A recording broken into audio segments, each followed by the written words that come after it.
तो देश के सबसे बड़े सूबे में अभी चुनाव चल रहा है। 11 जिलों की 58 सीटों पर वोटिंग जारी है और इस वक्त हम सीधे आपको ले चलते हैं राकेश टिकैत के पास। किसान नेता है राकेश जी, आपका बहुत स्वागत है हमसे बातचीत करने के लिए, हमें वक्त देने के लिए। पहला सवाल यह है कि आज तो वोटिंग का दिन है और पश्चिमी उत्तर प्रदेश के ज्यादातर जिलों में आज वोटिंग हो रही है। आप क्या कहेंगे, क्योंकि आज आवाज उठाने का दिन नहीं बल्कि वोट देने का दिन है। हाँ जी जी हाँ, तो हमने तो यही तो कहा कि सबको वोटिंग करना चाहिए, नोटा नहीं दबाना चाहिए, वोट करना चाहिए सबको। आज तो आंदोलन का तो दिन आज है ही नहीं, आज तो वोट देने का दिन है और अपने मत का प्रयोग करना चाहिए आज। आपने बहुत बड़ी बात कही कि आज आवाज उठाने की बात नहीं है, आज आवाज उठाने का दिन नहीं है, वोट देने का दिन है। लेकिन जयंत चौधरी जो कि एक जिम्मेदार शख्स है, एक पार्टी के मुखिया हैं, वो वोट नहीं कास्ट कर रहे हैं। वोट देने का दिन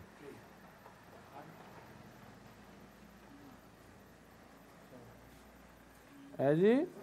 राकेश जी, मेरा सवाल है कि जयंत चौधरी जो कि आरएलडी के मुखिया हैं, आप तो उनको बेहतर जानते हैं, वो वोट नहीं दे रहे हैं आज। जयंत चौधरी आज वोट नहीं दे रहे हैं, आपकी प्रतिक्रिया?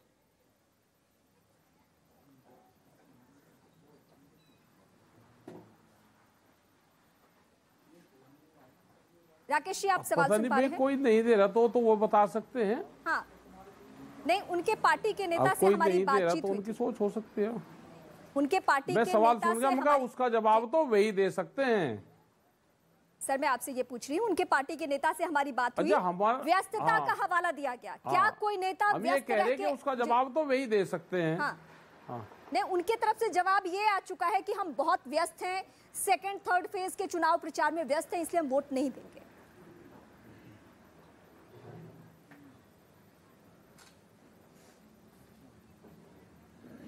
अच्छा, वो तो वही बता सकते हैं ना, इसमें हम क्या कर सकते हैं और हमारा क्या संबंध है। आप कहाँ हमें सब कुछ जोड़ रही है एक जगह, कहाँ जोड़कर कहीं से जोड़कर कहाँ लिंक निकालना चाहो आप?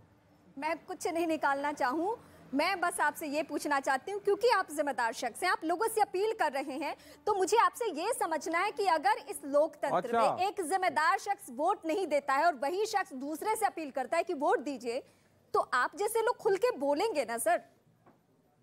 आप तो बोलने के लिए जाने जाते हैं।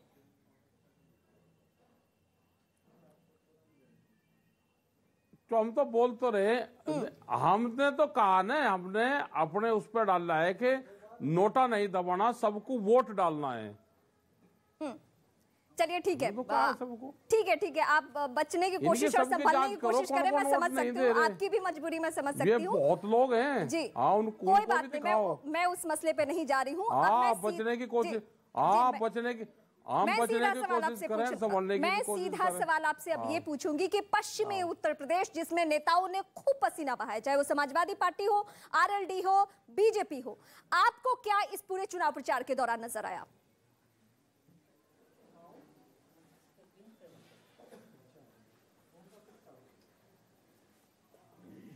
अब ये है कि नाराजगी सरकारों से होती है और सरकारों से नाराजगी जनता की है।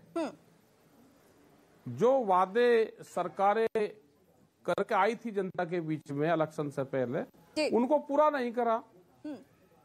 महंगाई बढ़ी, बेरोजगारी बढ़ी,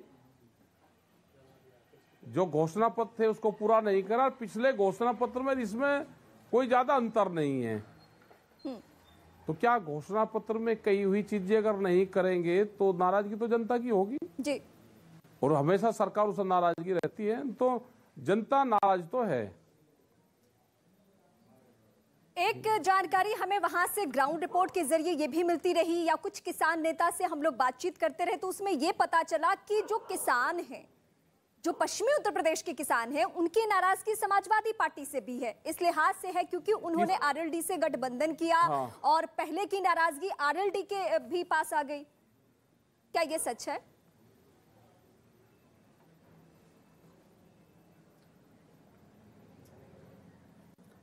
कह रहा है कि नाराजगी सरकारों से होती है, जो सरकार होती है उससे नाराजगी ज्यादा होती है। क्या 13 महीने किसान दिल्ली में रहा, सरकार मिलेगी नहीं? हाँ। क्या गन्ने का किसान का भुगतान नहीं होगा टाइम पे? क्या महंगाई बढ़ी नहीं?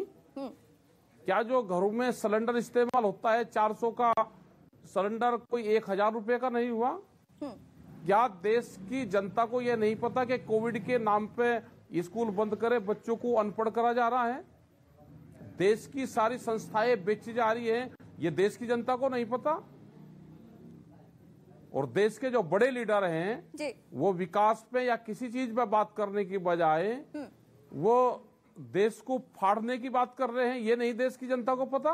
राकेश जी, कल पीएम मोदी ने एक इंटरव्यू दिया, इंटरव्यू में बकायदा ये बातें साफ की। उन्होंने कहा कि मैंने किसानों से बात की है और मैं आने वाले दिनों में भी किसानों से बात करूंगा, मेरा मकसद है किसानों को खुश रखना। ये पीएम ने कल इंटरव्यू में कहा। किस किसान से बात करी है? किस किसान 7 साल में? अरे 7 साल में किस किसान से बात करी? 7 साल में तो पत्रकारों से बता दो किसी से बात करी हो। चलो किसान तो सेकंड नंबर पर आ गए भाई, देश की पत्रकार तो दूरी है कलम। अब देश की सरकार कलम से ही बात नहीं कर रही और किससे बात करेगी? देखो यहाँ पे ना किसी व्यापारी से बात करी उन्होंने जी, ना किसी किसान से बात करी, ना देश के जवान से बात करी, बेरोजगारों से बात नहीं करी। चलिए, यहाँ बात किसी से नहीं करी, वे तो अपनी बात कह देते हैं बस। सरकारी टीवी पर बात कह दी। हमें वक्त दिया आपने, बहुत शुक्रिया इस बात के लिए। सब कुछ अभी पब्लिक के हाथों में है, यानी पब्लिक के पास ये अधिकार है कि लोकतंत्र में वो जाकर आज वोट कास्ट करे और परिणाम क्या है, लोगों के मन में क्या है, वो सब कुछ तय होगा 10 मार्च को, यानी काउंटिंग की तारीख। उसी दिन पता चलेगा कि पब्लिक ने किस पे भरोसा किया है, चाहे वो किसानों के संख्या में अगर पब्लिक हो या फिर युवा हो या कोई भी हो, पब्लिक को ये अधिकार हासिल है। बहुत छोटे से ब्रेक के लिए रुकेंगे और ब्रेक से जब लौटेंगे तो बड़ी खबर बताने के साथ साथ आपको सीधे ग्राउंड पे लिए चलेंगे, क्योंकि ग्राउंड पे हमारे अलग अलग जगहों पे सहयोगी मौजूद